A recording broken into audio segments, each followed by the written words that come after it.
It's snowing, you guys. It's snowing outside my house right now. What a perfect moment in time to record my review of It's a Wonderful Life. One of the greatest movies ever made, certainly one of the best Christmas movies of all time. A couple weeks ago, I thought it would be fun to do a Christmas movie review this month. And I asked you guys what you wanted me to review. I did a final poll, and the film you decided on was It's a Wonderful Life from 1946, starring James Stewart and Donna Reed, and directed by the great Frank Capra. Boy, what a special place in my heart this movie holds. Like, this film I watch, if not every year, I would say every other year. It's one of those staples that has been a part of my life since I was a kid. Like, even at age 9, 10, 11 years old, I was watching a lot of black and white movies. I was interested in film history. And around December, like, if you're interested in movies, even as a young kid, you eventually learn about It's a Wonderful Life. Like, even though this movie didn't do very well at the box office when it came out, which is still kind of stunning to me to this day, that this was not a successful film at the end of 1946. But because it went into the public domain and started playing like all the time around Christmas on television, like, people really started gravitating toward this movie, and it became a yearly favorite around Christmas time. And so by the time I was a kid in the early 90s, like, It's a Wonderful Life was one of those films you just came to know about pretty quickly. And I remember it was like 92, 93 maybe, and I saw it in the TV guide, and I said, "Oh, Mom, can we watch that tonight?" And even my mom at the time's like, "You want to watch a black and white movie?" Like, you're like 8 years old. And I was like, "Yeah, no, I've heard about this movie. I want to watch it." And I remember watching it with her that night and just being totally entranced. I didn't understand everything about the plot, but like the look of the movie, the feel of it, the music, the performances, like where it goes in the second half, I was so intrigued. I was like, why is he so sad? Why doesn't he appreciate what's so great about his life? And then, I mean, the ending made me tear up when I was a little kid. Imagine what it does to me now. Like, every time I watch this movie, I'm kind of gone by the last 10 minutes. It is so emotional. It's so beautifully done by the actors, by the director, the screenplay, the cinematography, like all the way through It's a Wonderful Life. But that ending, holy cow. So let me just say right off the top here, it's been a very cool year for me, being such a huge James Stewart fan, because I have looked at every single James Stewart movie from the very beginning of his career in the mid-1930s all the way to An American Tail, Fievel Goes West from 1991. Every year, I pick an actor and I watch their films in chronological order. I've been doing this every year for about a decade, and this year I chose James Stewart. So I'm a little emotional right now coming to the end of 2024. Having gone through many decades of James Stewart's film career, there were highs and lows, to be sure. Some really interesting discoveries. I'll be doing a members only video talking about like the 10 really great underrated James Stewart performances. So watch out for that. But like, even though I'd seen this film like 1,000 times, going through dozens and dozens of James Stewart movies over many decades, It's a Wonderful Life is right there at the top. First, as one of his movies, it's one of his best films in his long career, and as one of his finest performances. Like, James Stewart in 1946 was at an interesting place in his life. He made a ton of films between 1935 and 1941, and then he's not in a movie for 5 years because he went off, enlisted in World War II, and when he returned, he wasn't really even thinking about acting. He didn't get back and say, okay, let's go back to Hollywood and make a ton of films. He wasn't sure if he still had the acting bug, if he still had it in him to be a movie star and be a film actor. It's a Wonderful Life came around, and obviously Frank Capra, being the director, probably helped, because he had collaborated with James Stewart a lot, most famously in Mr. Smith Goes to Washington, which earned Stewart his first Oscar nomination for Best Actor. So ultimately, Stewart committed to It's a Wonderful Life, in which he plays George Bailey, a man who, he has his prospects in this small town. He wants to do good. He wants to help others in his community. And when he sees failure there, he sees himself as a failure. Even though he's a very decent man, he looks out for others. He has a wonderful family, a wife, and 3 kids. But he just doesn't feel he has anything more to offer. He contemplates suicide. He thinks about jumping off a bridge. He is saved in a way by this older man, Clarence, played by Henry Travers. And we don't know exactly who he is at first, even though we've been teased about his presence all the way from the beginning of the movie. This is George Bailey's guardian angel, and he is there to show George what this community would look like if he had never existed. And the third act of It's a Wonderful Life is the most famous part of the movie. For someone who's never seen it, they would probably assume most of the film is his vision of what this community would look like if he'd never been there. But that's only really the last third of the film. A big chunk of It's a Wonderful Life is all about him as a child, his upbringing. We see him as a kid trying to figure out what makes him excited, passionate in life. We see how he romances Mary, played by Donna Reed, and their chemistry in this film right from the beginning. It's one of James Stewart's best pairings with a female lead in any movie he ever made. And having just gone through his entire filmography, he had some frickin' amazing leading ladies. Almost every film he's in, from I would say the late 40s to the late 50s, it's one incredible actress after another.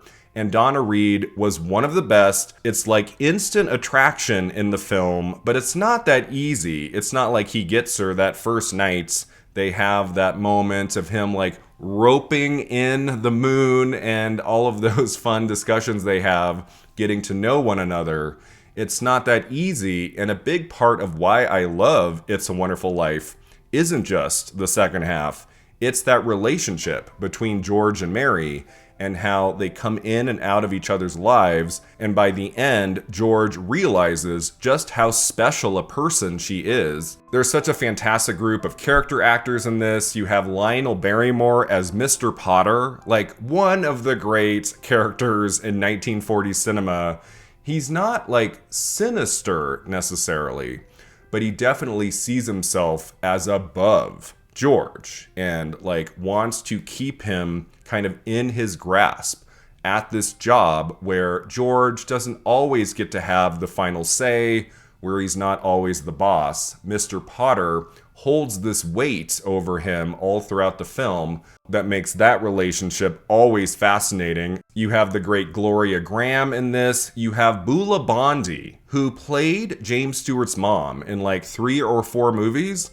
There was this period of where she kept playing his mother, and I was interesting. I guess they didn't have a lot of casting directors back then. It was just oh, we need a mom for James Stewart, cast Beulah Bondi again in It's a Wonderful Life. I love Todd Carnes, who plays George's younger brother Harry, who is a Navy fighter pilot who's awarded the Medal of Honor. That element of the film is interesting because of what James Stewart himself had just gone through in real life in World War II. That was probably an aspect of the screenplay, the story, that made him want to sign on to the project. And Henry Travers as Clarence. Just perfection. I love all the interactions Clarence and George have in the second half of the movie. George trying to figure out who this guy is, what he wants. He's calling himself an angel, and he's okay, but then he starts to see weird things in his town, and he's I love how in the movie, George just doesn't believe it for a long while. He goes into that bar, and nobody recognizes him, and then he goes to his house, and nobody's there, and it's he will not allow himself to believe in the magic. He's just what is happening here? There has got to be a reason behind all this, and it's not until the very end where he's like, actually, yeah, I think he might be an angel. I think he might have these supernatural powers showing me a world that is very ugly and dark. A version of hell, really, for George that he never could have imagined in a million years. Like, for a while there, he thinks he has nothing. The little failures in his life are piling up, and instead of turning to the good things in his life, the things that should absolutely keep him happy, keep him engaged with the world and his community and with his family, like, it's just not enough. And something I was really taken with this year, having gone through all of James Stewart's movies, like, the performance he gives in this is unlike anything he had done before the war. Like, everything he made between 35 and 41, you know, some performances are better than others, like Mr. Smith Goes to Washington and the Philadelphia Story, but he hasn't quite come into his own as an actor, I would say, until after he's been in the war and he does It's a Wonderful Life. Because there are some truly dark moments for George Bailey in this film, and James Stewart makes you believe this is a man at his lowest ebb. That moment when he lashes out at his family, his daughter cries over at the piano. Mary, like, doesn't know what to do with herself. She doesn't know what she can say to him to make him feel better. You can really see the pain in his eyes there.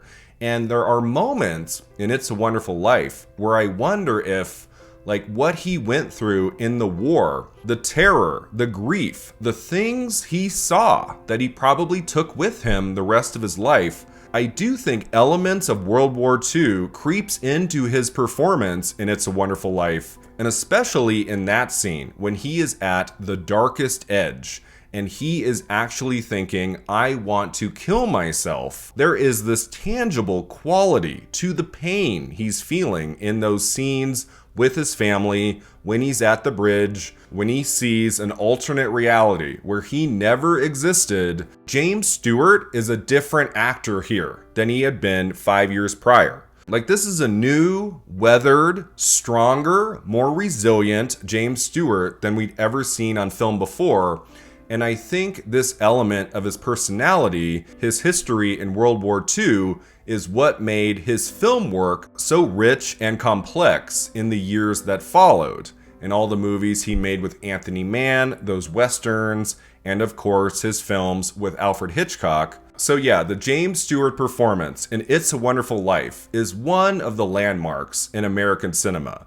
It's his performance in this movie that brings me back time and time again. There's just so much emotion and nuance in that evolution of George Bailey. The arc of that character over 2 hours plus is so compelling and fascinating and so engaging for the viewer. You get to see him kind of go like this, you get to see him at his lowest, and then you get that ending that just always brings tears to my eyes. It's so moving at the end. You would think the way most of us know this movie as well as we do, we know that ending basically word for word. We know the song, we know the shots, the edits, like everything about the ending is seared into our brains. And yet every time we watch It's a Wonderful Life, we get tears in our eyes, we get emotional. Because I think this movie makes us reflect on our own lives. Many of us think we need more. Many of us think we're not enough, you know? Like every single day we're like, well, you know, this is okay. This relationship is okay, blah, blah, blah. But it could be better. I could have something better out there. A better job, a better partner, better health, everything. And when you watch It's a Wonderful Life, at the end, it makes you reflect on the reality that I'm okay. Maybe not everything is perfect in my life. Maybe there are a few things I wish could be different. But you know what? I actually have a lot. I have a lot of love. I get to do things that I'm really passionate about. I get to find moments in my day where I am truly happy. and where I am at this moment. We don't need to have it all. We just need to find those pockets of joy and realize we have a lot to be thankful for, the way so many of us are able to relate to It's a Wonderful Life. I think that's why it has lasted as long as it has, why it's such a classic in film history, one of the most famous Christmas movies ever made, of course, a film we all love to revisit around December as the year is winding down, as we're thinking about, like, well, how did this year go for me? We think to ourselves, wow, I had this amazing high points. I also had some grief, some loss, some things in my life I'm not proud of, things I did I could have done differently, but we're going to be okay. And that's what It's a Wonderful Life teaches us every single time we watch it. I just adore this movie through and through. It's my favorite Frank Capra film, and he made some wonderful movies. Some people might say it's too sappy, too sentimental. I know a lot of people thought that way when this film came out at the end of 1946. Audiences didn't love the movie then the way they love it now. Like, It's a Wonderful Life got 5 Oscar nominations, including Best Picture, Best Director, Best Actor for Stewart, but it didn't win anything, and it wasn't a big hit at the box office. And so for a few years there, it seemed like It's a Wonderful Life would just fade away, would just be another movie that nobody really talked about anymore. I'm so happy it came back, became so popular with audiences all around the world, became a Christmas movie favorite for now and for always. What a treat it was for me to spend this year watching all of James Stewart's movies. There are so many wonderful films and performances going back to the 1930s, but one of the very best will always be It's a Wonderful Life. Do I even give this a rating? You know what the rating's going to be. If there was ever a movie that deserved a 10 out of 10, it is Frank Capra's It's a Wonderful Life.